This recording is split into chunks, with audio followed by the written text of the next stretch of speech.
Good morning, my dear students. Welcome to our IP class. How are you all? Hope all are fine and all are studying well too. In the previous class, what we have learned, can you remember it? It's about variable and variable assignment. That means variable is used to store some value. We will use equal to sign for the assignment or giving values to a variable. And then we talked about multiple assignment. We can use multiple variable name with the same value. That means a comma b equal to 10. Like that we can declare the variable. And then dynamic typing is possible. That means dynamic typing means suppose in the first case we had given a equal to 10. The same program itself we can give a equal to 20. That means after second statement the value of a becomes 20. That means dynamic value is possible in Python programming.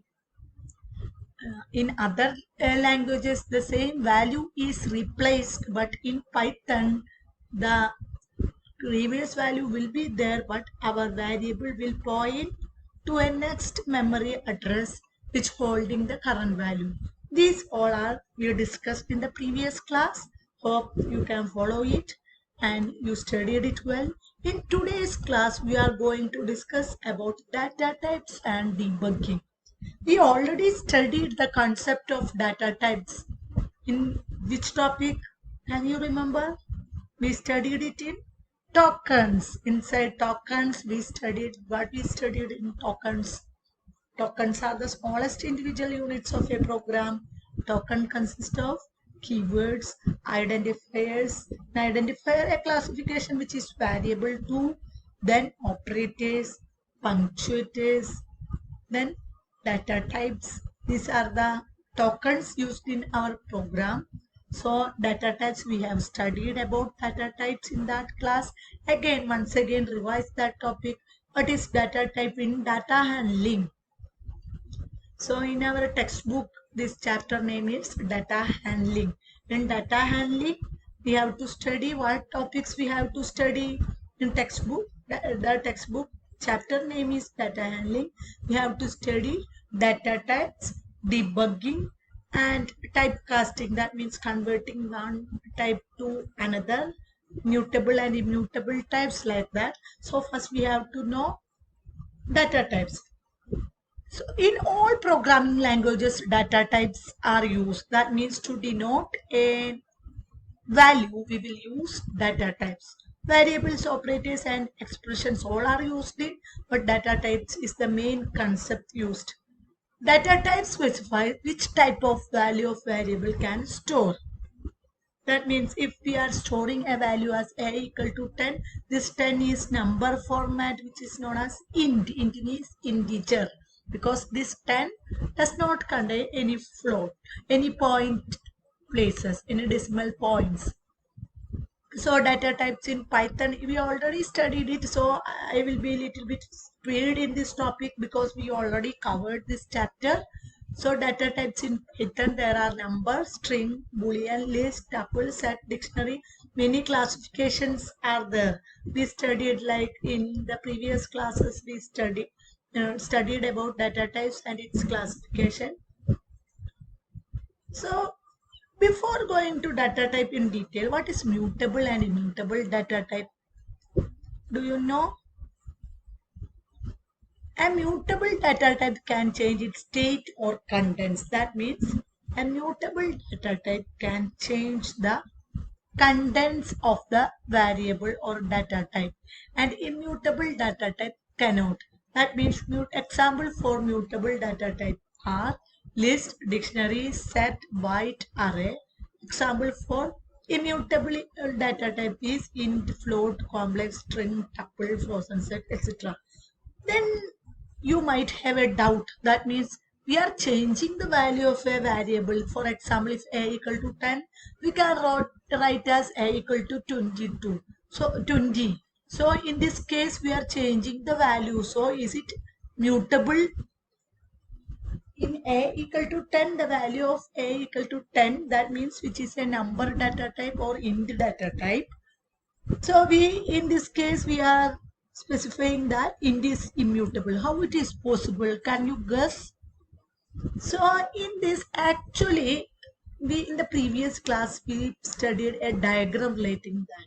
That means if we are writing x equal to 10, then print id equal to x, then x equal to 10d, then print id of x. Id of both print statement is different as integer is immutable. That means if suppose in the case of memory location, we are specifying this mutability and immutability. That means suppose A is stored as 10 and it is stored in the position of 10,000. After some time, we are changing the value of A equal to 20, and this 20 is placed in another memory location. In dynamic typing, we studied that. That means in the position of 10,000, the value 10 will be there, but our variable is pointing to another memory location in the second case. That means our variable is pointing to location 20,000. That means we are not substituting a value to the previous case. We are creating a new memory space. In that new memory space, this value is placed and variable is assigned. That's why variable or data type is immutable. That means int, float, complex, all are immutable because we can change the value, but it will be in another location. Directly we cannot change. In C and C++, we are directly changing, but in Python it is not possible to directly change a value in the memory location. Memory location previous value will be there. If we are creating a new value to a variable, what happen? A new location is created. In that location the value is changed. That we studied in dynamic typing. So the previous value will be there. We cannot change that value. That's why this integer is immutable or float is immutable. So immutable means we can change the value, change the contents in a memory location, but mutable that we can change the contents in the memory location, like list, dictionary, set, byte, array. When we will study about list, dictionary in the future classes, then you can understand more. So this is mutable and immutable. Just think this is the change. We can give different value to same variable, but the memory locations of all values will be different. If we are using x equal to 10, x equal to 20, x equal to 30 and so on, this 10 is stored in one place, 20 in another place, 30 in another place. So we are not directly changing the value in a memory location. Instead of that, we are creating a new memory location. In that memory location, the new value is stored. So we are seeing that our values changed, but it will not change in the memory location. So it is known as it is immutable. Then data type in Python first is number. You all know what is a number. It has numeric type. Example for number is integers, float, and complex. Integers means the variable which have no decimal point or fractional part will not be there. We can classify integers as positive and negative. That means signed and unsigned. So Python 3 are of unlimited size for the case of integer. In integer it is unlimited size. We can use any size integer. So a equal to 100, b equal to 100. These all are integer. So the value which will not contain floating point or point. Next is float. Next is type conversion of integer.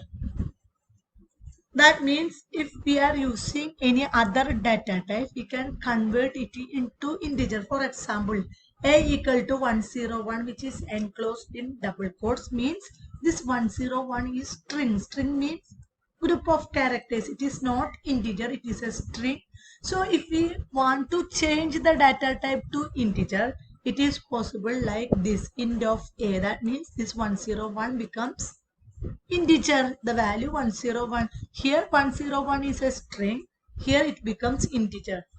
Then if 122.4, which is float, we already studied this is float, So if you want to change it to integer, what happen? We will simply use the keyword int followed by parenthesis. Inside this parenthesis, we will give the value which we want to convert. So float data type to integer, which is known as type conversion. So type, or it is known as explicit type conversion. This is because we are using the keyword int to change any other data type to integer. So we can convert any other data type to integer by using the keyword int, then bracket. Inside the bracket, we will give the value which we want to convert. So this is type conversion. This is our topic. Type conversion is also in our syllabus, which is known as explicit type conversion. Then next is float. You all know float. Float means it contains decimal point. We can represent both positive and negative like this. A equal to 101.2, 101.4 and so on.